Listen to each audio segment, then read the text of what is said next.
the final frontier. These are the voyages of the starship Enterprise. Its continuing mission to explore strange new worlds, to seek out new life and new civilizations, to boldly go where no one has gone before.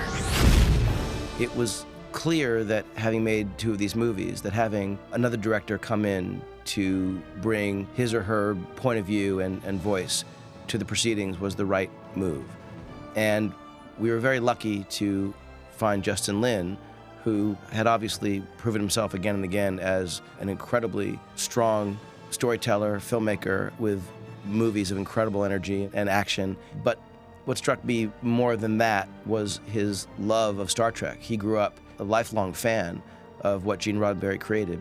And when he spoke about the characters, he talked about them in a way that felt very much from the inside out. So I felt really excited to see how he was going to bring his love of these characters to life. Star Trek had this sense of exploration that I really liked as a kid. It was very exciting to me because it was not something I was seeking out, but I realized how much it was part of my life growing up. When it came time to write the script, there were a lot of ideas that were being floated around.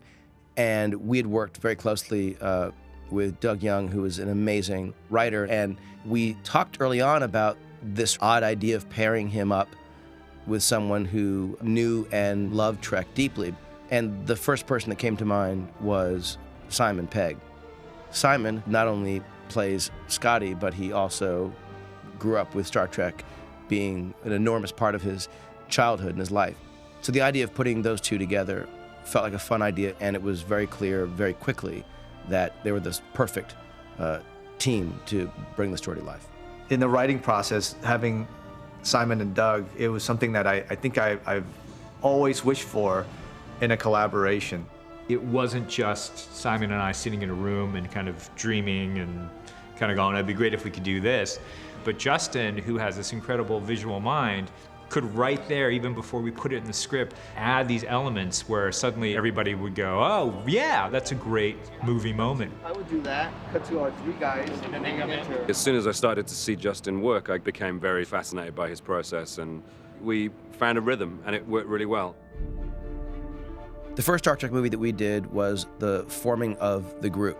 Star Trek Into Darkness was very much a kind of galvanizing of that group. And Star Trek Beyond is the first time you see them on their 5-year mission, engaged in the kind of adventure that you associate the original series with, which is sort of the idea of traveling out into the void to see what we discover. One of the notes that JJ always directed towards us was that the threat in the movie have a very far-reaching effect, and that it always come back to Earth. So how can we make Earth a potential victim of whatever's going wrong here, with it being so far away? Because what we're trying to get across in this movie is that they're not anywhere near Earth anymore. So we created a sort of proxy Earth, which is Yorktown. Captain, approaching Yorktown base. I'm on my way, Mr. Sulu. Yorktown is a literal manifestation of what it would look like if a bunch of different species and societies came together to coexist equally, but it's intentionally not a planet. We wanted to make something man-made or alien-made because it never belonged to anyone and sort of represents the most peaceful coexistence of a lot of species.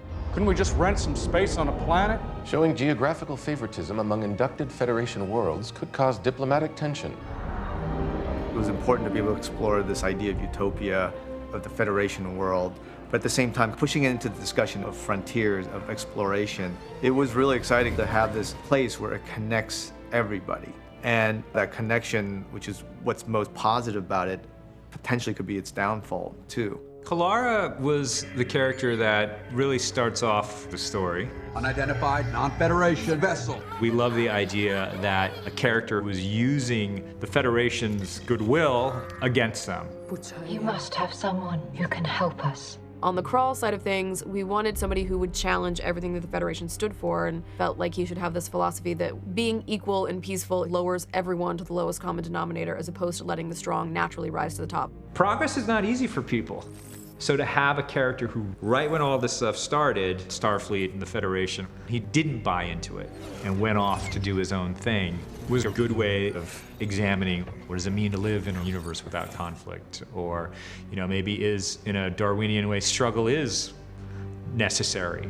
Without struggle, you would never know who you truly are. throughout the film, I wanted to find a way to deconstruct what has made Star Trek, the Federation, Starfleet so great, so that at the end of it, we can kind of reaffirm why it's been with us for so long. And the takedown of the Enterprise was probably the most literal interpretation of deconstructing. Watching the crew of the Enterprise separated, but then have to scheme and plan and work together in separate pairs, it really is an amazing thing to see the dynamic and the paradigm of this group of people. We thought it would be really interesting to not just, in theory, talk about their friendship, show their friendships, and demonstrate what they mean to each other, how they interact, and who they are.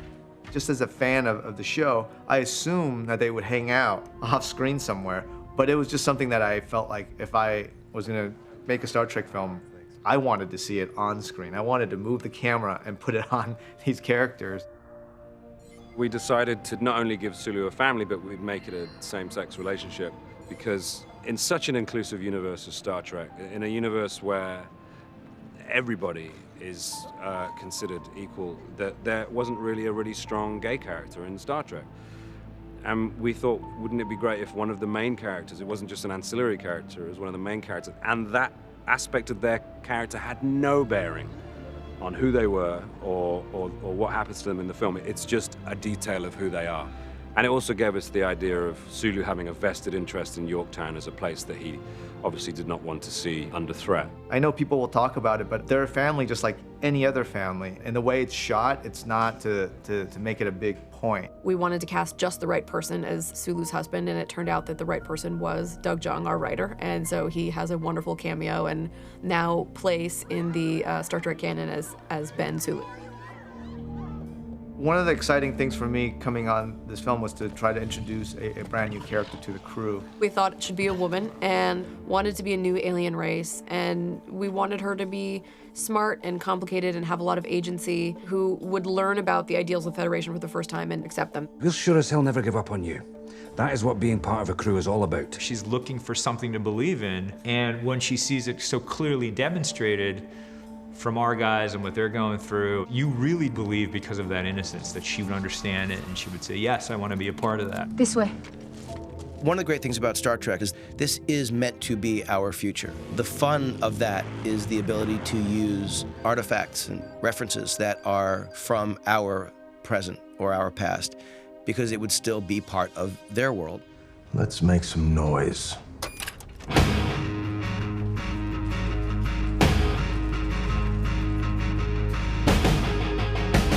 That's a good choice. There's something kind of wonderful to see how, in some situations, even the most old-fashioned analog piece of technology can actually be incredibly important and meaningful in a futuristic, mostly digital world. Is that classical music? Yes, Doctor, it would seem to be. I wanted to kind of explore and embrace everything in the canon of Star Trek, and the inclusion of the Franklin, that becomes kind of a twist in the film. So I think we came up with an idea that serviced the plot, services the themes. It felt pretty organic.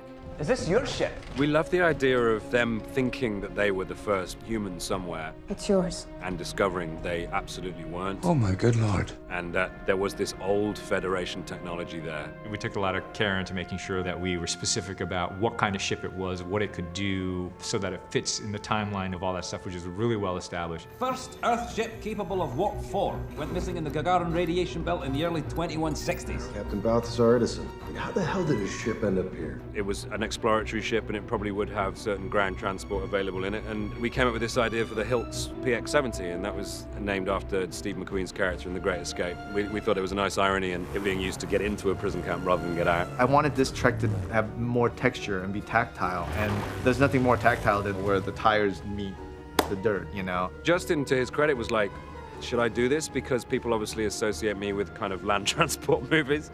But it just felt like another nice anachronism that would be fun. And we also like the idea of them having to use very old human things to try and win out. I remember my initial conversation with JJ, he kind of was handing over the keys and saying, just be bold, make it yours, you know? And I try to take that to heart, and I feel like every frame of this film, whether it's a big action sequence or some small decision, I go back to that initial conversation of being bold. And I think that will show for everybody that watches the film.